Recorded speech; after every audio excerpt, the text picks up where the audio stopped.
didn't look like he could get into the cue ball enough to hold it off the two cushions there for the 3. Well, that's where I think Pagulayan is really a master of the game in understanding what is achievable on a pool table. This is a tough shot. I've got to make sure he doesn't double hit this cue ball. And he got great draw on that.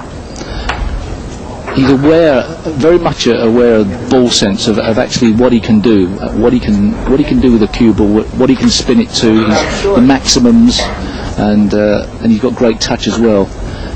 Seems to me to make very few positional mistakes. But when he does, you know about it, because he does have some great facial expressions. Well, he's making fans all over the world. He's really a character on and off the table. The only time he ever clams up, Steve, is when you put a microphone in front of him.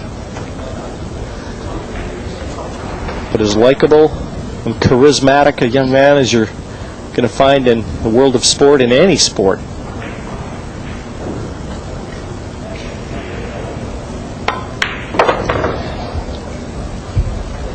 Plenty of determination, and he can handle the pressure, that's for sure.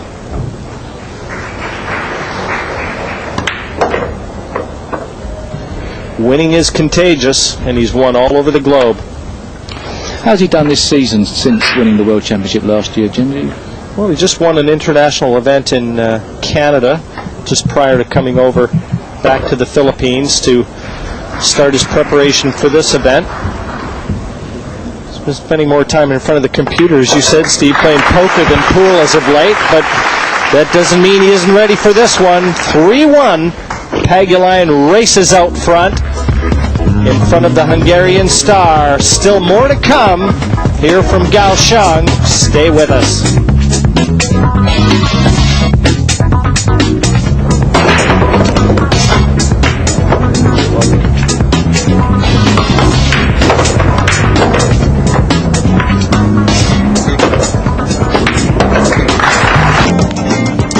Welcome back. The delights of the night markets here in Kaohsiung, where the delicacies of the local produce are a real treat. The night markets are open all the way through the night, right through to 5 in the morning, and these are the beautiful things to eat here. Lovely, delicious samples of food, and you can see them. And you can see tennis as well. I mean, like Star Sports, Georgina Chen will be there, the Bali Open, the Wismilak Bali Open, and it's in September. Just check your local listings for times there. Little table update for you. On table 4, the American and Snooker from Germany. The American duel is 9-all. It's all on the final frame. Now let's go back now then to Steve Davis and Jim White. We're watching the world champion, Alex Pagulayan. We're no strangers to nail biters here.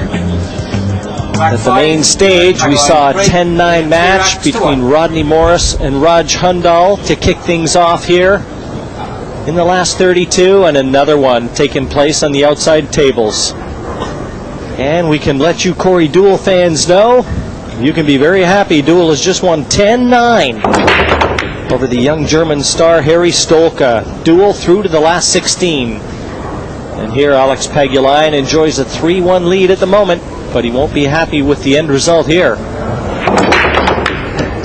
Moscone Cup fans will know full well that Corey Duel played a big part in the American team for a couple of years, and then sort of went off the ball or went off the circuit. And I was asking Corey, because I was told that he started playing a bit of golf and everything, that he'd sort of taken less interest in pool, and he actually said that no, he hadn't done. He'd been playing just as much pool, but that there was a bit of politics over there, that he didn't agree to play on a certain tour, and he was a bit sort of frozen out of the Moscone Cup team.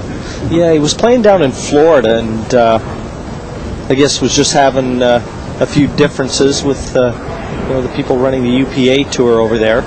Ended up getting involved with a native group that were opening a bunch of casinos, and he just went off. I mean, he really lost his confidence, Steve. I was talking to him quite a bit, and it seemed like every time the conversation switched to how poorly he was playing, he wasn't happy with his action, and I actually advised him to start hitting a few snooker balls.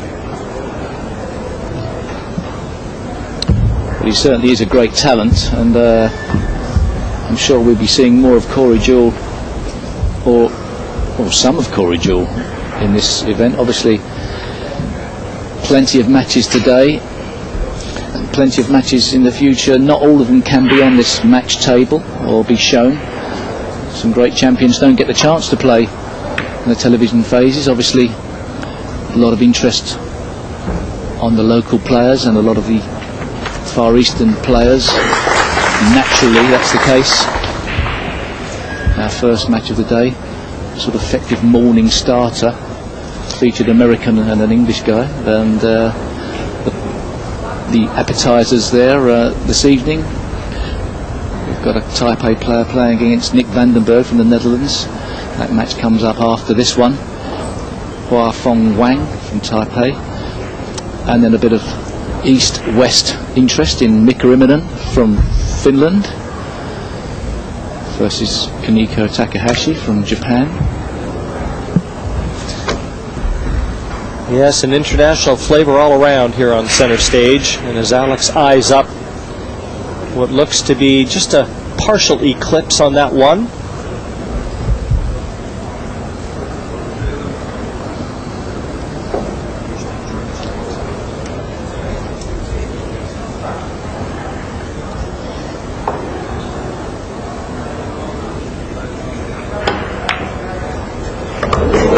What a shot!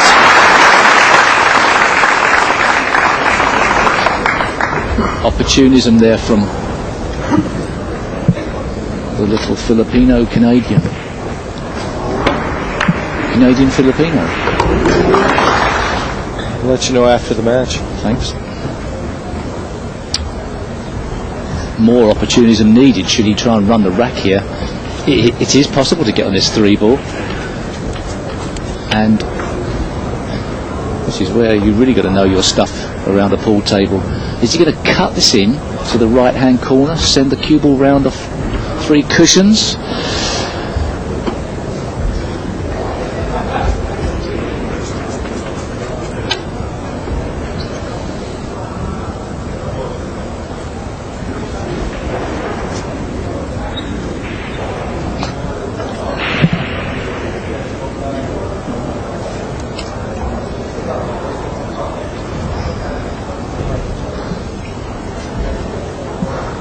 Queuing up again.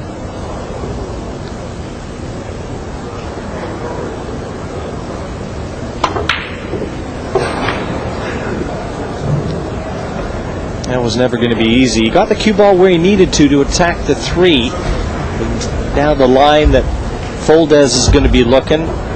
I think this is an opportunity.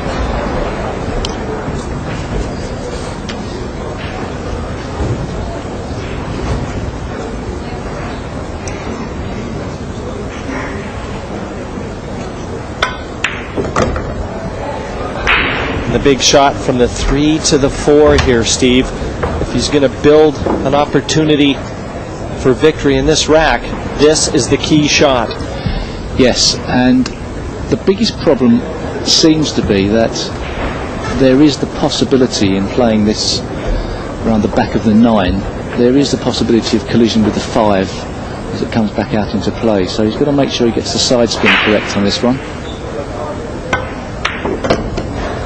A bit underpaced, well, a lot underpaced. He didn't have any problems missing the 5, but this is the thinnest of thin cuts. Of course, there is a way of playing this cushion first. You hit the cushion first, and as the cue ball bounces back off the cushion, it brushes across the 4. So he may just decide to duck out of this problem, play the safety shot, wipe his mouth, and hopefully get a better chance later. And he's got a good snooker, but he's up against one of the great players of the game when it comes to kicking out of snookers. Expect to see the possibility of a 2 cushion escape, trying to hit the 4 ball full in the face and leave it right behind that 9. It's not out of the question, and that's unless he can flick past this 4. Can he get past Jim? He's looking at the 2 cushions now. I mean, he can get past, obviously, the swerve, but does he like the swerve? Can he control it? If he can swerve around the other side of the ball, he may be able to get some sort of snooker behind the 5. Don't like this much. Nor does he.